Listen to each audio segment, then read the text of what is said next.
Good morning, everyone, and welcome back to Good Morning Soul. And today, I'm going to be starting a new series, and this series is to kind of give myself a personal reflection and to get rid of some baggage in my life. And what I mean by this is, if you know anything about me, if you've seen some of the past episodes, you might know that I used to, and still kind of do, collect movies, games, books, a bunch of other shit. And as time has gone on, these things have kind of just like taken up space, and I haven't touched them in years, so they're kind of just like starting to weigh me down. And the reason I've kept most of these games is because I plan to, replay them one day and to get reviews out for them. That being said, though, or just any kind of videos whatsoever. That being said, though, I've over time started to realize that life is really short and I can only play so many games. So I've created a list of games that, like, I'm never going to play these games again. Some of these games I actually have already replayed. For instance, a couple of the ones in this series I'm going to do, I've already replayed. And since I don't want to replay them just for the sake of making a review, maybe I can just do a Good Morning Soul episode on them and kind of give everything that I probably would have said in a review anyways, and I can finally get rid of these things, I can sell them, and I can have a little bit more space in my house. And I'm going to start that with a game I actually already sold off. I sold it immediately once I decided I was going to do this series. And that is P.N.03, aka P.N.03, or just product number 3. And I looked up a couple videos, just kind of like refresh myself on this game. I played this game, I think, when I rebought my GameCube a couple years ago. I want to say I was like 16, 17 when I played this game. And I was like 4 or 5 years ago.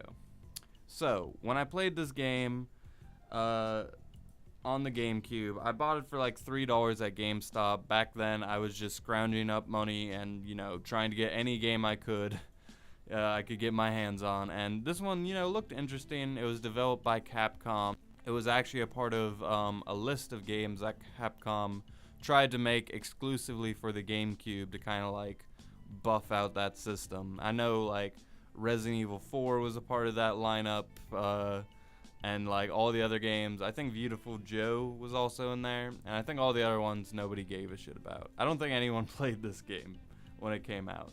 But what I was talking about earlier, I did just look up a couple of videos to kind of like see other people's reaction to this game, read a couple reviews. My favorite video, there's this guy called DXFan619.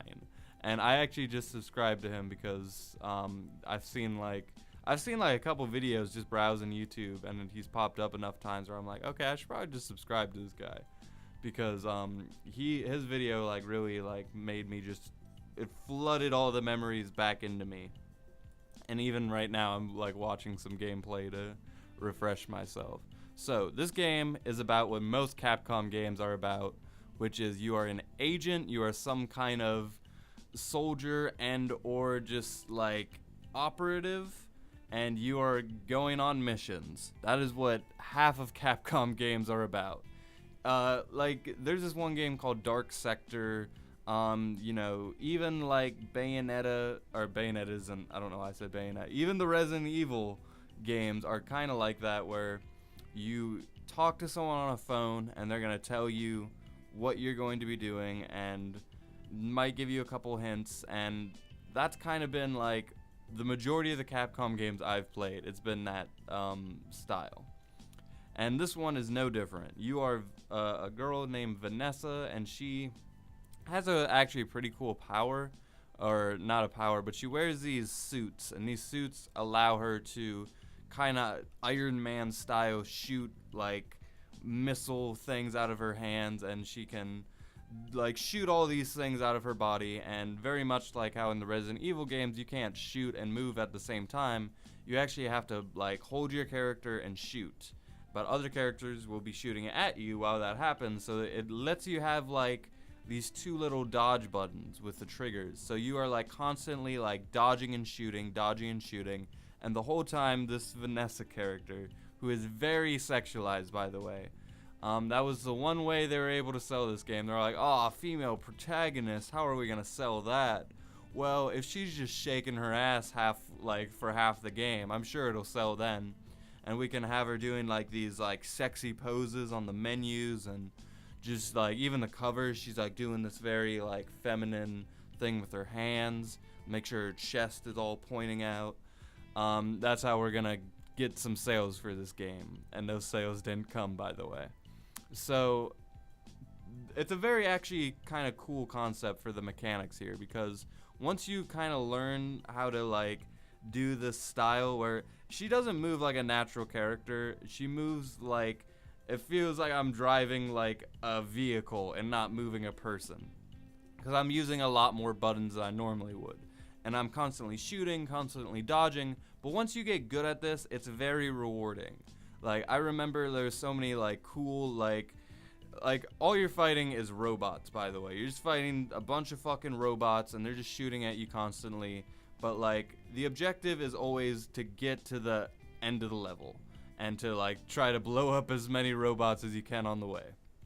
So it was very satisfying to like learn like how to move, dodge, shoot in this very almost like mechanical manner, because there is like an obvious pathway and there's an obvious like way they want you to be moving with this character, and it feels very natural once you get used to it.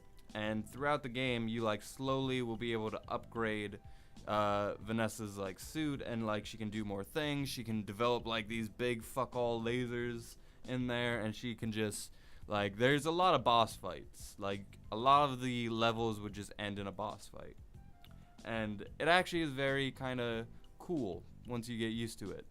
But the story is definitely lacking here. There's just this mysterious figure telling you what to do. There is no like motivation for Vanessa. She's very one-dimensional, very just kind of like takes her orders and looks cool doing it. Which, you know, the way she moves, like in her sexualized manner, like it's like two different people. Like we have this like character who moves freely with the wind and like doesn't give a shit about shaking her ass as she does it, as she demolishes robots in this sexy manner. And then we have this cold character who's like just talking her way through cutscenes. A very different like tone going on there. And there's like this big reveal for the game, which if you don't want to know what it is, just fast forward like a minute. But the reveal for the game was like the person talking to you was like this clone. You like walk into this room and there's like this clone in a pod, and then you find out the person telling you the orders is your clone, another clone. So you like start to wonder like, oh, am I a clone like this whole time? Is she the real me? And then like Vanessa's attitude toward this is kind of just like whatever. She like walks out, is like fuck it. Like it was very unsatisfying. But you know, the game like tries to make you stick around. It tries to make you buy all of these outfits and all these usual Capcom things. It's not a bad game.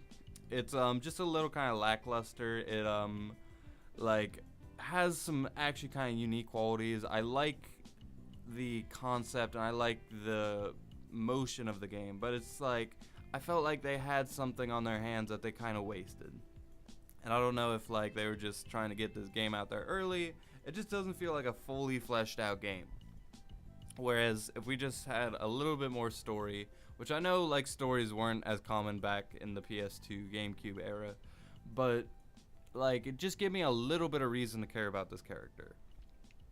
And like add a little bit more to the like the level design, because a lot of the level designs are just like you're in some kind of robot facility or you're out in this desert thing, and it's just like I want a little bit more than that when I'm, you know, going through this entire game. But I did get all the way through the game. I don't want to make all the games on the series I completely finished, by the way. I'm not going to be talking about any games I didn't finish, because even the games that I've like got through it most of the way. I want to finish those before I make a video about it, because otherwise I just feel like I'm not being honest. I don't know. That's just my thoughts. But anyway, with this game, kind of a cool concept. I remember actually making like a characters I want for Smash Bros list, and I put Vanessa on there just because I love like just how like cool of a concept that would be. Like this Iron Woman kind of like character who would be able to just kind of like dodge. Like it wouldn't be that hard to make in Smash Bros. And she's a Nintendo license. She's exclusively on GameCube. But Nintendo isn't gonna ever do that because who the fuck would care? But anyway, I think that's everything I have to say about this game. It's actually a pretty decent game. Like, I might as well get my rating out of the way. I would give it like a 6 out of 10. It had something, but it wasn't enough to make me like really care about this game. And I was able to buy it for $3 and then sell it for like $25, I think. Pretty good flip there, just for holding on to it for like a couple years. It was an overall good experience for me. And I thought, this kind of like, I remember this time period when I was playing all these GameCube games again, and it really like kind of fleshed out that experience for me. And back then I liked playing games that weren't all that like good and all that polished. Like there's a little bit of realism and naturalism to when you play these kinds of games. I think it's the same reason why people play like a bunch of shitty Steam games, because they just want something different. They want something that's not like linear and like factory made. But anyway, that's my thoughts on P.N.03, product number 3. And I will see you guys in the next episode, and I will have more that game I played. This is going to be another series, and I have maybe less than a dozen games that I've gotten rid of, and I'm ready to talk about. So I'm ready. Anyway, thank you for listening, and I hope you got some out of today's episode. And until next time, with that, I leave you.